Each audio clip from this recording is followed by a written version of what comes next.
శ్రీ విష్ణు రూపాయ నమ శివాయ శ్రీ విద్య ప్రేక్షకులకి ఈరోజు స్వాగతం. ఈరోజు మనము ధనుసు రాశి వారికి 2026-27 ఉగాది రాశి ఫలాలు క్లుప్తంగా ఏ ప్రకారంగా ఉండబోతుంది ఇప్పుడు మనం తెలుసుకోబోతున్నాము. చంద్ర రాశి అలాగే లగ్న రాశి ఆధారంగా ఈ రాశి ఫలాలు మీరు తెలుసుకోవడానికి ప్రయత్నించండి.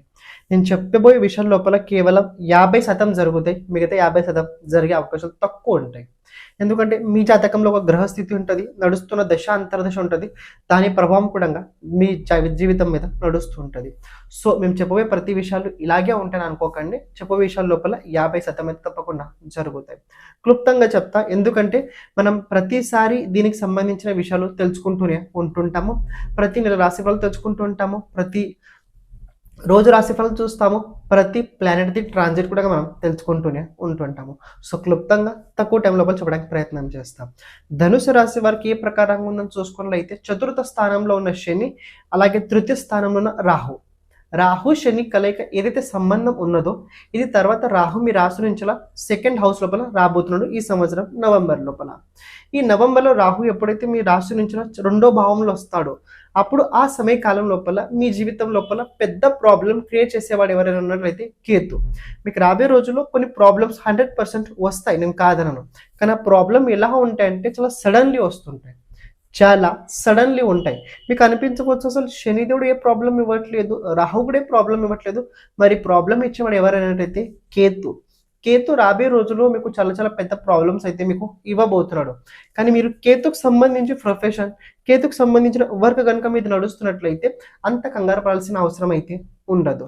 రెండో విషయం ఏంటంటే ఈ సంవత్సరం మీరు అతి జాగ్రత్తగా వహించాల్సింది 3 విషయాల లోపల ఉన్నాయి.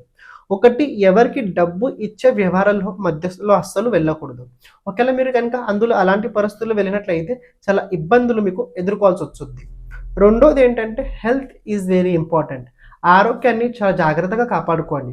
ఈ సంవత్సరం మీ ఆరోగ్యం అంత సక్రమంగా అంత సరిగ్గా అయితే నాకు ఇప్పుడు ఈ సంవత్సరం కనిపించట్లేదు.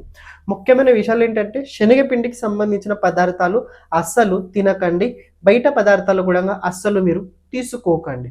ఇక మూడోది ఏంటంటే ఈ సంవత్సరం పార్ట్నర్షిప్లో కనుక మీరు ఏదైనా బిజినెస్ కనుక చేస్తున్నట్లయితే ఆ బిజినెస్ లోపల సడన్లీ కొన్ని అప్స్ అండ్ డౌన్స్ మీరు చూస్తారు. మీరు కొన్ని అప్స్ అండ్ డౌన్స్ అని చూస్తారు. ఇది మామూలుగా మీరు చూసినట్లయితే నవంబర్ వరకు అయితే ఉండబోతుంది. ఆఫ్టర్ నవంబర్ తర్వాత అంటే జనవరి నుంచి కనుక చూసుకున్నట్లయితే మీ బిజినెస్ లోపల చేస్తున్న పని లోపల కొన్ని డెవలప్మెంట్స్, కొన్ని గ్రోత్స్ అయితే ఈ సంవత్సరం ఉండబోతుంది. మదర్ హెల్త్, ఫ్యామిలీ లోపల విశేషంగా మదర్ హెల్త్ సంబంధించి విషయాల లోపల ఈ సంవత్సరం అంత అనుకూలమైన పరిస్థితి అయితే నాకు కనిపించట్లేదు. రాహుకేతు రాశి పరివర్తన చేసుకున్న తర్వాత విశేషంగా మీకు 3 మార్పులు అయితే తప్పకుండా జరుగుతాయి. ఒకటి ఏంటంటే ఫైనాన్స్కి సంబంధించిన విషయాల లోపల ఎక్కడైతే డబ్బు పెట్టుబడి పెట్టుకున్నారో ఆ చోటు సరైన చోట కాదా, దీనికి సంబంధించి కొద్ది కన్ఫ్యూజన్, కొద్దిగా అయోమయమైన భయమైన స్థితి తప్పకుండా అయితే నడుస్తూ ఉంటుంది. రెండో విషయం ఏంటంటే మీ ఫ్యామిలీ లోపల ఉన్న మెంబర్స్ వల్ల మీరు చాలా ఒత్తిడి పెరుగుతుంది. మీ ఫ్యామిలీ లోపల ఉన్న మెంబర్స్ వల్ల మీకు చాలా ఒత్తిడి రాబోయే రోజుల్లో ఎక్కువగా పెరుగుతుంది. మూడో విషయం ఏంటంటే ఈ సంవత్సరం మీ సంతానానికి సంబంధించిన విషయాల లోపల కొద్దిగా భయం పెరుగుతుంది. భయం అయితే తప్పకుండా పెరుగుతుంది. అలా చూసుకున్నట్లయితే ఎప్పుడైతే సూర్యుడు మీ రాశి నుంచి చతుర్థ స్థానం, అష్టమ స్థానం అలాగే ద్వాదశ రాశిలో కనుక వచ్చినట్లయితే ఆ సమయకాలం లోపల కొద్దిగా టెన్షన్, హైపర్ టెన్షన్, కాన్ఫిడెన్స్ లో అవ్వడం ఇలాంటివి జరుగుతూనే ఉంటుంటాయి. ఇవి నెగటివ్ పాయింట్స్. పాజిటివ్ పాయింట్స్ చూసుకున్నట్లయితే ఈ సంవత్సరం ధనుసు రాశి వారికి వివాహ యోగం ఉండబోతుంది, సంతాన యోగం ఉండబోతుంది. ఉచ్చ స్థాయి లోపల ఎవరైతే చదువుకుంటున్నారో, జడ్జిమెంట్ లాంటి హై లెవెల్ లోపల ఎవరైతే చదువుకుంటున్నారో అలాంటి వారికి మంచి పోస్టులు కూడా ఈ సంవత్సరం కనపడుతుంది. కేవలం ఈ సంవత్సరం ఏంటంటే మీరు జాగ్రత్తగా లేకపోయినట్లయితే, అవేర్నెస్లో కనుక లేకపోయినట్లయితే మీ కళ్ళ ముందు అన్ని అవకాశాలు ఉన్నా కూడా మీ కళ్ళ ముందు నుంచి అవి పోతుంటాయి తప్ప మీరు దాన్ని అందుకోలేకపోతుంటారు. సో అవేర్నెస్గా ఉండండి, జాగ్రత్తగా మొత్తం ధ్యాస దృష్టి దాని మీద పెట్టి పనిచేయండి, చాలా చక్కగా జరుగుతుంది. గురు బలం, గురు అనుగ్రహం ఉండడం వల్ల జరుగుతాయి.